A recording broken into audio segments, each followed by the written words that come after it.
ہاں، میرے پاس ٹائم نہیں تھا اور میرا دل بھی نہیں چاہا تھا۔ وہ جواباً سنجیدگی سے بولا تھا۔ لیزا نے افسوس سے سر ہلایا تھا۔ لیزا نے اپنے وعدے کے مطابق 8:15 اسے نیپلز پہنچا دیا تھا۔ Welcome to Naples, the birth place of pizza. Pizza کے پیدائشی شہر نیپلز میں خوش آمدید۔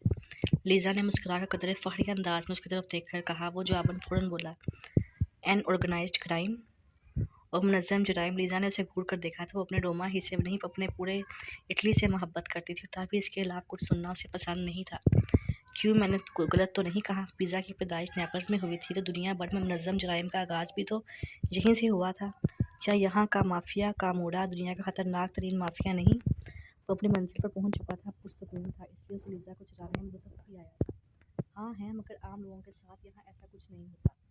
نیپلز کی ریپوٹیشن بری زیادہ ہے۔ وہ فوراً نیپلز کے دفاع میں بولی تھی۔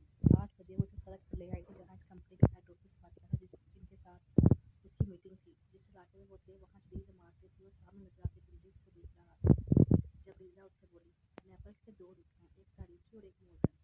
اس ماڈرن علاقے سے ذرا نکلو تو تمہیں تاریخی عمارتیں، گرجا گھر اور قلعے جا بجا نظر آئیں گے۔ اس نے سر اس بات میں ہلایا تھا۔ وہ اپنی ول پاور کا استعمال کر کے تکلیف اور درد کے کسی بھی احساس کو خود پر حاوی نہیں ہونے دے رہا تھا۔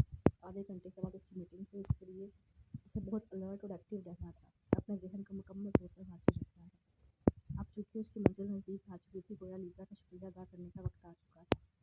اس نے دل میں ارادہ کیا تھا وہ اٹلی سے واپس جانے سے قبل لیزا کو بہت اچھا اور قیمتی تحفہ دے کر جائے گی۔ اس کے احسان کا بدلہ چکانے کے لیے نہیں، یہ تو بہت چھوٹی سوچ ہوتی، مگر اسے یہ ضرور بتانے کے لیے کہ وہ اس کے خلوص اور دوستانہ رویے کو دل سے قدر کرتا ہے۔ تمہارا بہت شکریہ لیزا، تم آج حقیقت میں میری رحمت کا فرشتہ بنی ہو۔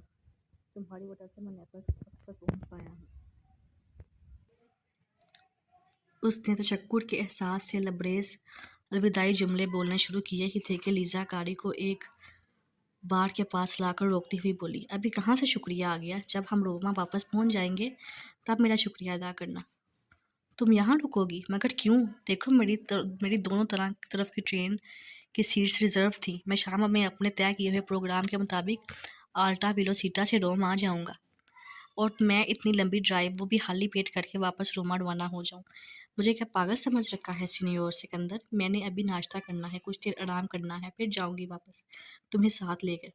مجھے ڈر ہے کہیں تم پھر نہ اپنی ٹرین مس کر دو۔ لیزا اسے جواب دے کر گاڑی کا دروازہ کھول رہی تھی۔ آ جاؤ، ناشتہ کر لیتے ہیں جلدی سے، پھر تمہاری میٹنگ کا ٹائم ہو جائے گا۔ وہ مسکرا کر کہتی گاڑی سے اتر گئی تھی۔ لیزا کا انداز اٹل تھا، گویا وہ اسے ساتھ ہی لے کر واپس جائے گی۔ وہ خاموشی سے گاڑی سے اتر آیا۔ اس نے اپنی زندگی کا بڑا حصہ امریکہ میں گزارا تھا، جہاں بار کا مطلب وہ جگہ تھی جہاں شراب نوشی کے لیے جایا جاتا تھا۔ اٹلی آ کر اسے پتا چلا تھا کہ یہاں بار کا مطلب امریکہ والے بار سے بالکل مختلف تھا۔ یہاں بار کا مطلب وہ جگہ تھی جہاں اٹیلین صبح اپنے کام پر جانے سے پہلے کافی پینے اور ناشتہ کرنے آیا کرتے تھے۔ اس طرح شام یا رات کے اوقات میں بھی یہاں زیادہ تر اٹیلینز کافی پینے ہی کے لیے میزوں پر بیٹھے نظر آتے تھے۔ اس کے علاوہ بار ہی میں سے لوگ اپنے روزمرہ استعمال کے دودھ کے ڈبے اور بوتلز خریدا کرتے تھے۔ یہ بارز اٹیلین سوشل لائف کا ایک اہم حصہ تھے۔ اور جتنے دنوں سے روم میں تھا، روزانہ آفس جاتے وقت راستے میں پڑتے ایک بار پر لوگوں کو سینڈوچ، پیسٹری، ڈونٹ کے ساتھ جلدی کافی کے گھونٹ پڑتے ہوئے دیکھا کرتا تھا۔ یہ جلدی ان کی اپنے کام پر پہنچنے کی اجرت کو ظاہر کیا کرتی تھی۔ وہ دونوں اندر آ گئے تھے۔ کاؤنٹر کے پیچھے جو بار ٹینڈر کر رہا تھا، لیزا نے اس کو 2 سینڈوچ اور 2 کپ کافی کا آرڈر کیا تھا۔ وہاں کچھ لوگ میزوں پر بیٹھے کافی اور پیسٹری یا سینڈوچز کھا رہے تھے، جبکہ زیادہ تعداد میں لوگ کاؤنٹر کے سامنے ہی کھڑے جلدی اپنا ناشتہ نپٹانے میں مصروف تھے۔ وہ اور لیزا ایک میز پر بیٹھ گئے تھے۔ تم اپنی سہولت کے حساب سے واپس چلی جاؤ، میری میٹنگ پتہ نہیں کتنے گھنٹے چلے۔ وہ سینڈوچ کھاتے ہوئے اس سے بولا۔ وہ اسے اپنی وجہ سے مزید تکلیف نہیں دینا چاہتا تھا۔ سینیور سکندر، میں کوئی بھی کام ادھورا نہیں کرتی، یہ میری عادت ہے۔ تمہیں ساتھ لے کر آئی ہوں تو اب ساتھ واپس لے کے بھی جاؤں گی۔ ایسی دکھی شکل مت بناؤ۔ میں آج کافی سالوں بعد نیپلز آئی ہوں، تمہاری بدولت اگر یہاں آ ہی گئی ہوں تو تھوڑا وقت یہاں گزارنا چاہتی ہوں۔ جب تک تم اپنی میٹنگ میں مصروف ہوگے، میں یہاں کی کچھ آرٹ گیلریز کو وزٹ کر لوں گی، نیپولیٹانا پیزا کھا لوں گی۔ بڑا عرصہ ہو گیا ہے مجھے نیپلز کا پیزا کھائے ہوئے۔ وہ اسے یہاں نہ رکنے کے لیے اب مزید کچھ بھی نہیں کہہ سکتا تھا۔ 5-6 منٹ میں اسے مختصر ناشتے سے فارغ ہو کر وہ دونوں باہر نکل آئے تھے۔ لیزا نے اسے اس کمپنی کے آفس کے سامنے اتار دیا تھا۔ جب تمہاری میٹنگ ختم ہو جائے تو تم مجھے کال کر دینا، وہ گاڑی سٹارٹ کرتے ہوئے اس سے بولی تھی۔ وہ لیزا پر سے اپنی سوچ کو ہٹاتا ہوا بلڈنگ کے اندر داخل ہو گیا تھا۔ کہ سر دست اس کے لیے سب سے اہم چیز اس کی میٹنگ تھی۔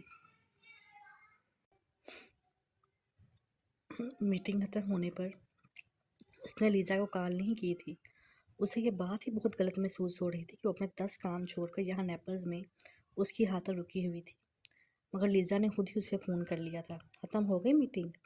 ہاں۔ وہ آج صبح سویرے ہی اس کے احسان لیتا شرمندہ سے شرمندہ ہوئے چلا جا رہا تھا۔ آ جاؤ باہر، میں تمہارا انتظار کر رہی ہوں۔ وہ فوراً ہی باہر آ گیا تھا۔ تم یہاں کب سے میرا انتظار کر رہی ہو؟ 15-20 منٹ ہوئے ہیں مجھے آئے ہوئے، زیادہ دیر سے نہیں کھڑی۔ جتنی دیر تمہاری میٹنگ چلی ہے میں نے 2 آرٹ گیلریز وزٹ کر لیں، 1-2 جگہیں اور بھی دیکھنے کا موڈ تھا، بچپن کی کچھ یادیں تازہ کرنے کا، مگر میں نے سوچا وہاں کہیں مجھے دیر نہ لگ جائے، پھر بلا وجہ تمہیں میرا انتظار کرنا پڑے گا۔ وہ گاڑی میں اس کے ساتھ بیٹھ چکا تھا۔ تمہاری میٹنگ کیسی رہی؟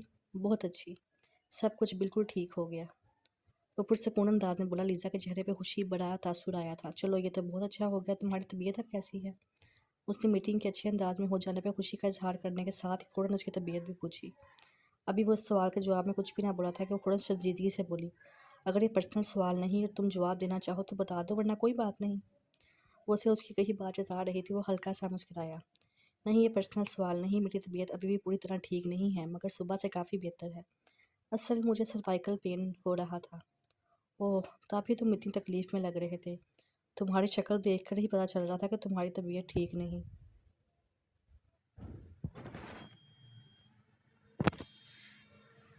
تمہاری شکل دیکھ کے پتہ چل رہا تھا کہ تمہاری طبیعت ٹھیک نہیں ہے، فکر سے اس کی طرف دیکھ کر بولی۔ وہ اس بار جواباً کچھ بھی نہیں بولا تھا۔ تمہاری طبیعت پوری طرح ٹھیک نہیں، ورنہ میں نے سوچا تھا تمہیں نیپلز کی 1-2 خوبصورت جگہیں دکھاؤں گی، تاکہ آئندہ تم نیپلز کو صرف منظم جرائم ہی کے حوالے سے نہیں بلکہ اس کے خوبصورت کوسٹل ایریا اور اس کی رچ ہسٹری کے حوالے سے بھی یاد رکھو۔ وہ بے اختیار مسکرایا تھا۔ تم نے میری بات دل پہ لے لی۔ مجھے یقین ہے نیپلز بہت خوبصورت شہر ہے، میں نیپلز پہلی بار آیا ہوں، مگر میں نے کئی موویز میں نیپلز کی کافی خوبصورت جگہ دیکھ رکھی ہیں۔ لیزا اس کا جواب سن کر مسکرائی تھی۔ چلو پیزا کھاتے ہیں، نیپلز آ کر تم نے یہاں کا پیزا نہیں کھایا تو یہ تو بڑی زیادتی کی بات ہو جائے گی، وہ مسکرا کر بولی تھی۔ اس نے سر اس بات میں ہلا دیا تھا۔ دنیا بھر میں یہ مقبول ڈش نیپلز میں غریبوں کی خوراک کے طور پر تیار کی گئی تھی۔ آج سوچو تو کس قدر تعجب ہوتا ہے۔ وہ اور لیزا نیپلز کی ایک خوبصورت پتھروں سے بنی سڑک کے کنارے واقع چھوٹے سے ریسٹورنٹ کے باہر میز پر بیٹھے پیزا کھا رہے تھے۔ باہر لگی میزوں پر ان کے علاوہ اور بھی لوگ موجود بیٹھے تھے، جن میں کچھ مقامی افراد تھے، کچھ ٹورسٹ تھے۔ یہ نیپلز کا وہ حصہ تھا جو تاریخی عمارتوں سے بڑا تھا۔ ہر دوسری بلڈنگ کم سے کم بھی 200-300 سال پرانی تھی۔ جس ریسٹورنٹ میں وہ پیزا کھا رہے تھے، لیزا بتا رہی تھی کہ وہ بھی تاریخی اہمیت کا حامل اور بہت قدیم تھا۔ ہاں، نیپلز میں جب خوراک کی کمی ہو گئی تھی، غربت بہت بڑھ گئی تھی، تب غریب گھریلو عورتوں نے اپنے بچوں اور دیگر افراد خانہ کی خوراک کے لیے جو کچھ ان کے پاس دستیاب تھا اس سے کھانا بنانا شروع کیا تھا۔ انہوں نے میدا، اولیو آئل، پنیر اور چند ہربز کو اپنے گھروں میں موجود تندور میں بیک کر کے دنیا کا سب سے پہلا پیزا تیار کیا تھا۔ لیزا اس کی بات کے جواب میں پیزا کے دریافت ہونے کی ہسٹری بیان کرنے لگی تھی۔ آج بھی سارے اٹلی میں نیپلز کا پیزا بیسٹ تسلیم کیا جاتا ہے، لیزا اسے بتا رہی تھی۔ وہ بھی اسی طرح یہ گوشت کے بغیر والا پیزا کھا رہی تھی۔ شاید وہ گوشت کی دل دادا نہیں تھی۔ پیزا تو مزے کا تھا، ساتھ آس پاس کا ماحول بھی بڑا زندگی سے بھرپور سا تھا۔ آس پاس سے گزرتے مقامی لوگ، ٹورسٹ، بندہ اکیلا بھی بیٹھا ہو تو بور نہ ہو۔ تاریخی عمارتوں کے درمیان گڑی یہ جگہ واقعی دیکھے جانے اور وقت گزارے جانے کے لائق تھی۔ جو کچھ زندگی اب تک اس کے ساتھ کرتی آئی تھی وہیں ایک بار پھر دہرایا گیا تھا۔ وہ نہ اسکندر کو ہرا سکا تھا اور نہ ہی اس کے برابر آ سکتا تھا۔ وہ نمبر 2 کا تھا، ساری زندگی دوسرے نمبر پر ہی اس نے آنا تھا۔ اتنی سی خواہش کی تھی اس نے کہ سکندر کی طرح اس کا بھی ہارورڈ میں داخلہ ہو جائے۔ اس خواہش کی تکمیل کے لیے اس نے دن رات ایک کر دیا تھا، بے تحاشا محنت کی تھی، راتوں کو جاگ کر پڑا تھا، مگر وہ اسکندر کے مقابلے میں پھر ہار گیا تھا۔ جہاں اسکندر کو رسائی نصیب ہوئی تھی وہاں اس کے قدم پہنچ نہ سکے تھے۔ شہریار خان کو اس کے ہارورڈ میں داخلہ نہ مل سکنے کا زیادہ افسوس نہیں ہوا تھا۔ وہ بچپن کی باتیں تھیں جب وہ اسے اسکندر کی مثالیں دیکھ کے اس جیسا ہائی اچیور بننے کی تاکید کیا کرتے تھے۔ اب شاید وہ اس سچائی کو تسلیم کر چکے تھے کہ ان کا دوسرے نمبر کا بیٹا ان صلاحیتوں اور قابلیت سے محروم ہے جو پہلی پوزیشن لینے والوں کے پاس ہوتی ہیں۔ وہ سکندر شہریار کے پاس ہے۔ وہ ذہین ہے مگر غیر معمولی ذہین نہیں، وہ قابل ہے مگر غیر معمولی قابلیت کا حامل نہیں، وہ محنتی ہے مگر اس قدرتی خوبی سے محروم ہے جس کے بل پر لوگ دنیا فتح کر لیا کرتے ہیں۔ مختصر یہ کہ وہ سکندر شہریار نہیں، شہریار خان اس کی تعلیم پر بھی اتنا ہی پیسہ خرچ کر رہے تھے جتنا سکندر کی۔ فرق صرف اتنا ہے کہ اس کے حوالے سے انہوں نے کچھ پلان نہیں کر رکھا تھا۔ مستقبل کی ساری پلاننگ انہوں نے سکندر کی کر رکھی تھی، کس سال اس کے انڈر گریجویٹ اسٹڈی پوری ہوں گی اور کس پوزیشن کے ساتھ ہوں گی، اور پھر کس سال وہ لا کا امتحان پاس کرے گا اور کتنے امتیازی نمبروں کے ساتھ کرے گا، پھر وہ کس جگہ ملازمت سے اپنے شاندار اور بے مثال پروفیشنل کریئر کا آغاز کرے گا۔ لہذا اس کا ہارورڈ میں ایڈمیشن نہ ہونا ان کے لیے کوئی دکھ کی خبر نہیں بنا تھا۔ اس کا کیلیفورنیا یونیورسٹی میں ایڈمیشن ہوا تھا۔ سکندر نے اسے اس کے داخلے کی مبارکباد دینے کے لیے فون کیا تھا۔ مبارک ہو زین۔ کس بات کی مبارکباد؟ اس نے خشک لہجے میں پوچھا تھا۔ اسے لگا تھا سکندر نے اس پر طنز کرنے اور اس کا مذاق اڑانے کے لیے اسے فون کیا ہے۔ دیکھ لو جہاں میں ہوں وہاں تمہاری رسائی کبھی ہو ہی نہیں سکتی۔ تمہارا اتنی اچھی یونیورسٹی میں ایڈمیشن ہوا ہے، اس بات کی مبارکباد۔ کیلیفورنیا یونیورسٹی بہت اچھی ہے زین، مگر ہارورڈ سے کم۔